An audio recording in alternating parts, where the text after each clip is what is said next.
We're on Eruvin Perek Gimel, Mishnah Gimel.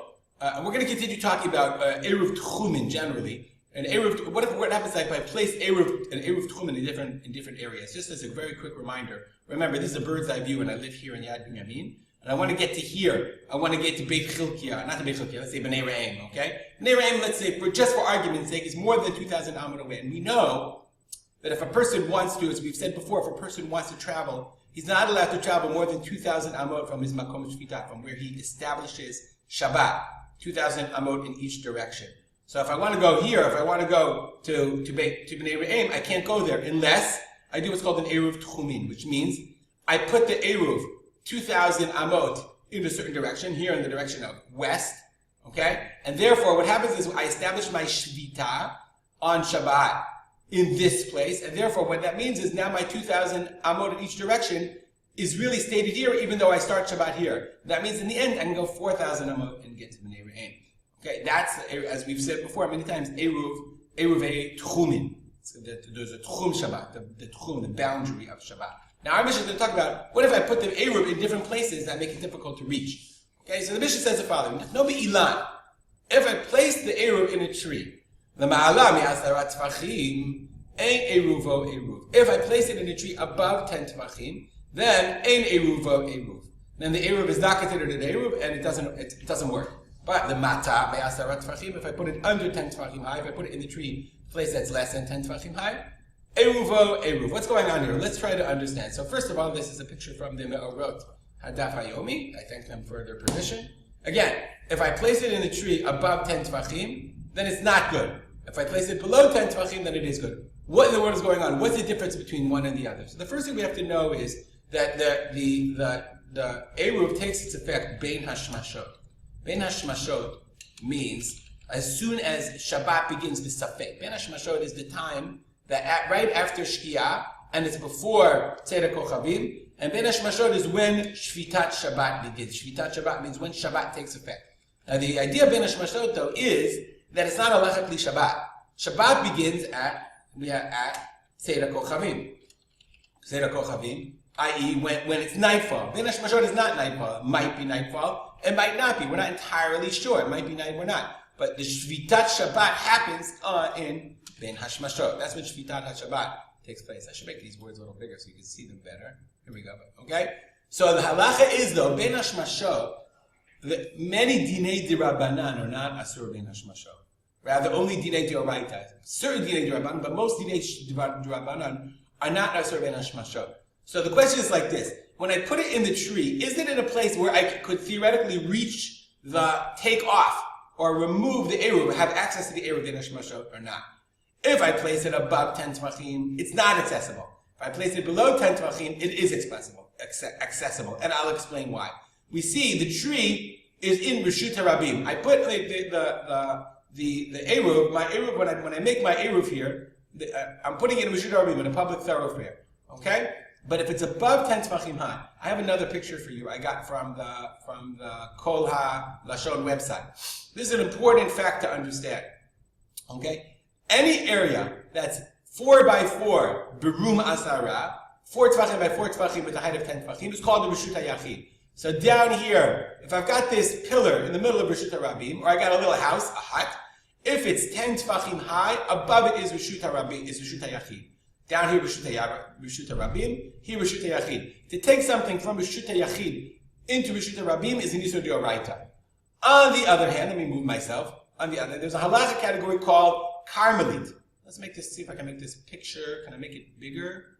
How do we do that? I don't know. In this. Okay, you'll have to trust me over here. A Carmelit is if it is. Let's move this so I can see it.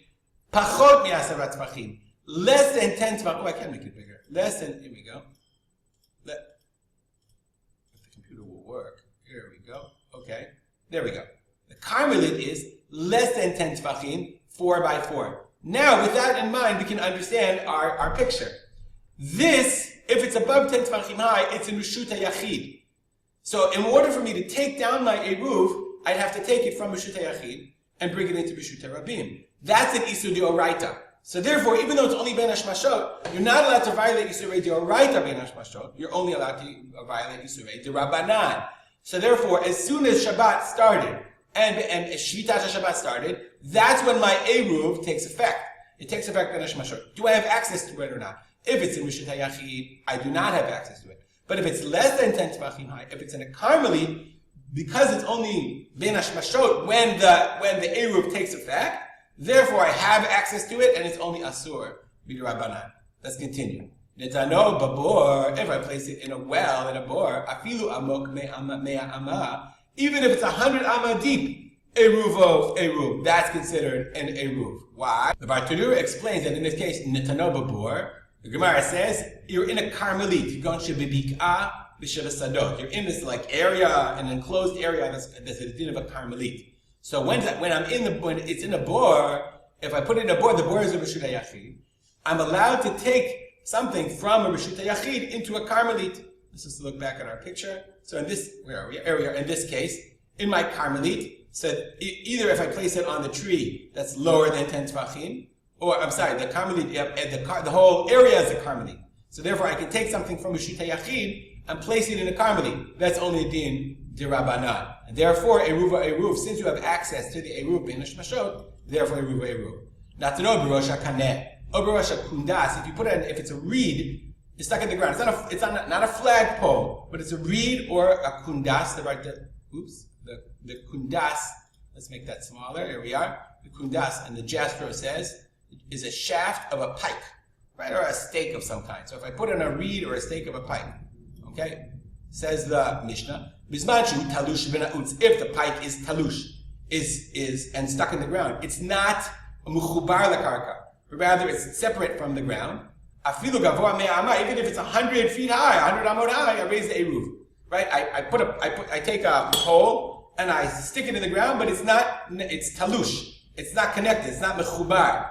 Okay? Then, even if it's 100 amot high, at the top of this pole, it's an eruv. Why? I can take it down off the pole. But if it's mechubar lakarka, but if it's an eruv. Ava mechubar, the bartender says it's not an eruv. Why? Because when you take something off something's mechubar lakarka, gzeira shama yiktom, maybe you'll take off a piece of the kaneh, of the reed or of the branch. Now you'll ask yourself, what's the difference between that and the tree?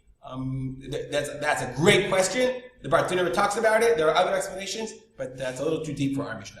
Let's say I placed it in a tower and I lost the keys. Harez the eruv. That's an eruv. Rabbi Eliezer Omer, im en yodea shemaftech bimkomo. Ain't no eruv. Rabbi Eliezer says if you don't know where the trees are, if you don't know where they are, maybe that it's lost, you don't have access to the keys, then it's not an eruv. So what the Tanakama says, even the Chachamim say, even if you don't know where the keys are, you have to break in, it's an eruv. Rabbi Eliezer says it's not an eruv. Why? He says the following. Bartanura says, based on the Gemara, he says it's the following. It's a case where it's tied up, it's locked with ropes or with chains that you have to cut with a knife. So you could cut it, but the question is, am I allowed to take a knife in order to cut something not for its intended purpose? Because is that muktzah or not? I can take a knife to cut meat, but can I take a knife to cut ropes? Now, cutting ropes is chavala, is destructive. But can I do something destructive? Is that muktzah or not? That's what the Bartanura says. The Bartanura says, you're cutting it besakin. Okay? That's an isur shvut because it's mekalkel, and it's ben hashmashot. Therefore, it's an eruv. The matzi maite sakin. You can bring the knife.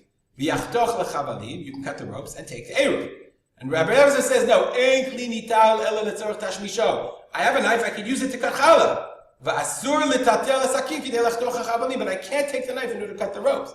And since I can't take the knife in order to cut the ropes, therefore I don't have access to the eruv, and I know eruv. So make sure, according to Rabbi Eliezer, not to leave your eruv in a locked tower where you don't have the key on Erev Shabbat bin Hashmashot. We'll stop here. That's long enough. If you have any comments or questions, as always, email me at rspolter@gmail.com. We'll dedicate our learning to the memory of my father, Rav Simcha ben Yisrael Kalman. Have a great day.